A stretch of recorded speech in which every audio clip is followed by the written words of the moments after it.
Well, hi there, students. It's Mr. Verzat, and I want to take a moment to celebrate a piece of artwork that a student is currently working on in our entertainment design class. And I wanted to use this student because she's off to an excellent start, but she encountered a challenge with her rendering. You can see there's really good starts on texture here, really good layout, and let's just turn some of this stuff off and just really look at this awesome line art. So look how organic that is. What we've got basically is a glowing orb surrounded by a coral-like basket. How do I light this thing if it's being lit from within? How do you do light from the inside?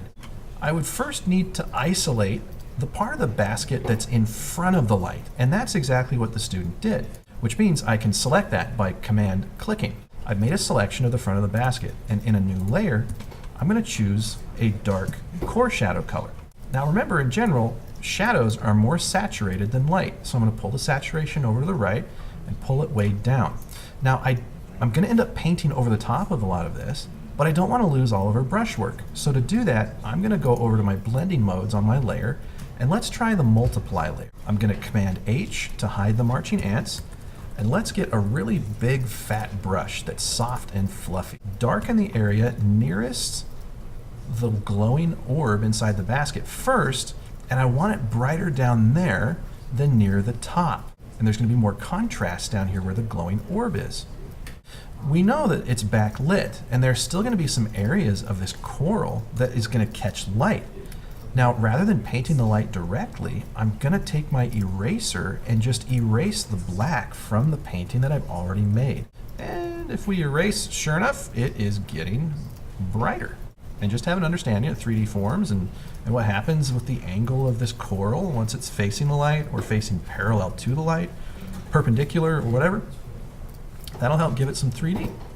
And so you could call this an additive and a subtractive method of painting. Remember, additive, that just means I'm adding to something, and subtractive means rather than adding more paint of a different color, I'm taking paint away. Make a new layer at the top of your layer order, paint bucket the whole thing solid black, and then go to saturation blending mode. It'll take all of your colors and convert it into grayscale. So you can still paint with this layer on, and it helps you to still see clearly like what the colors look like in black and white, and check the contrast. I think I need more contrast down here. Now, unfortunately, I covered up all that nice erasing that we did, so that's okay. We'll call that a happy accident. Let's just go in and we'll pull some more of that out.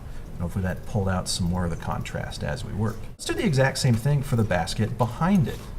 And sure enough, we can see that the student had a separate layer for the part of the coral basket behind this image. So in a new layer, and let's do, say, like a bright yellow. I'm going to change my blending mode to overlay. And let's have it brightest near the source and weakest near the top of the basket where it phases out. So before, after. Let's turn on our value check layer and let's see if that did any improvement.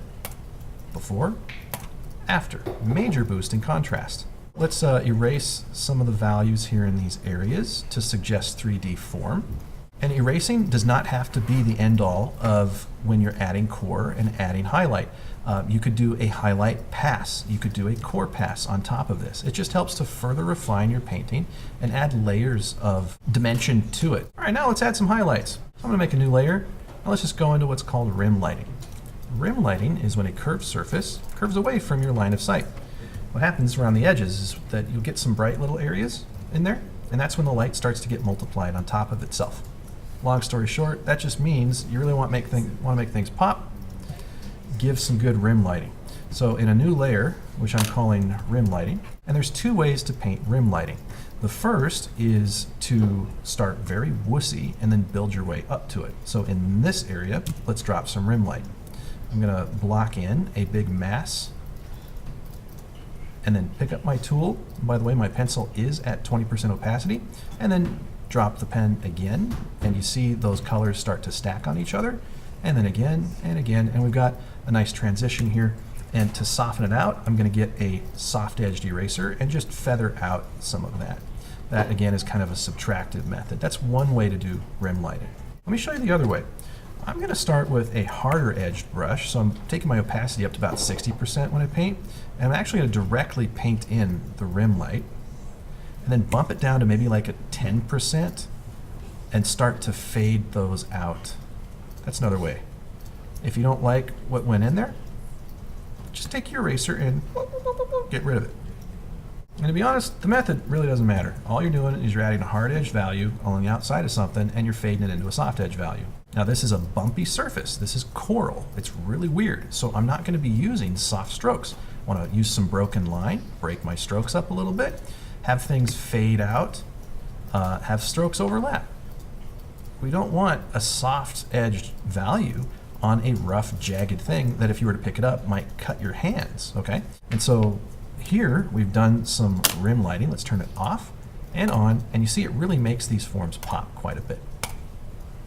Now let's do core. So one new layer, I'm gonna call that core. Sample directly from the color that the student chose. So it's still in that family of red, it's still highly saturated. You can manually brush all of this in.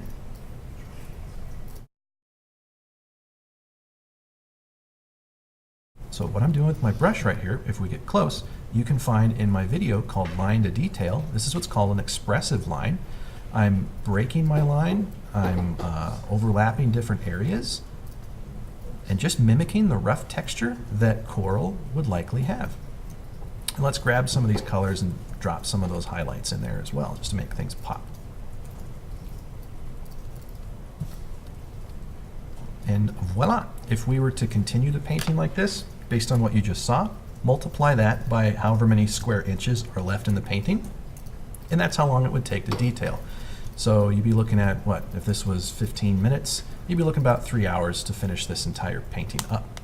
And that's why detailing amounts for about 80% of the time. That's why when you paint, 80% of the painting finishes itself in the first 20% of the time. The remaining 80% of the time is to finish 20% of the painting. All right, so I hope you guys found that helpful, and I look forward to seeing you guys in class. Take care.